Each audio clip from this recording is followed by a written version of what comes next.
in the near term, the more immediate problem or issue that we have to address, at least in the education sector, the resumption of face-to-face classes. You have the private sector pushing for it, saying that, it's going to be really crucial if we are to achieve our growth targets for the year. Your thoughts on that as well? Oh, yes. Clearly, there has to be more compliance with the use of masks. And hopefully, we can get the boosters going to meet the real targets, not the original targets. Because if we become lax on this, it will be difficult to sustain this reopening of face-to-face, whether it's work-related or schools. Of course, schools very important.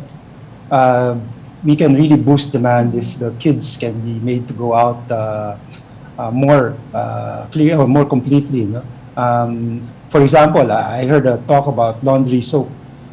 Huge demand for laundry soap takes place when kids go back to school face-to-face. So that will help revive some of the domestic industries. Sir, difficult question here, but what is the link between face-to-face classes and GDP growth? Do you have some sort of, as soon as we get back to face-to-face classes, do you have some sort of idea of what that impact could be? And how soon can we feel that as well? Well, it's almost immediate because, kids really are the top source of purchasing power on basics in a family. So the kids will ask their parents to bring them to a shop, to a mall, to those places that we used to patronize pre-pandemic. Of course, there is the online alternative, but in general, it tends to contribute a lot to household consumption. So we had strong numbers in the first quarter, even with Omicron. Even with the beginning of the Russia-Ukraine conflict. Hopefully, we can sustain a bit more of this in the second half because inflation is really starting to hit the pockets of regular consumers. Realistically, it does seem that PBBM's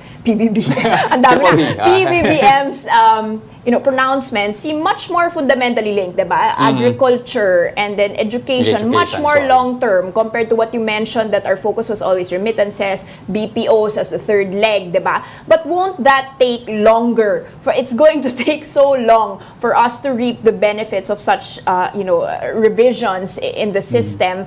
Will that allow us, you mentioned, to reach these 8% targets that they have by 2023 and moving forward, or is it going to take us quite some time? No, those things are gonna kick in at least 2 to 3 years, Danny. But the low-hanging fruits, the quick wins are in the pandemic. I think again the reopening of schools is really crucial, and we have to take the wearing of masks and all of these simple protocols seriously. Especially the boosters. The local governments really have to take this seriously for us to be able to reopen schools more quickly. That's the quick win. Okay.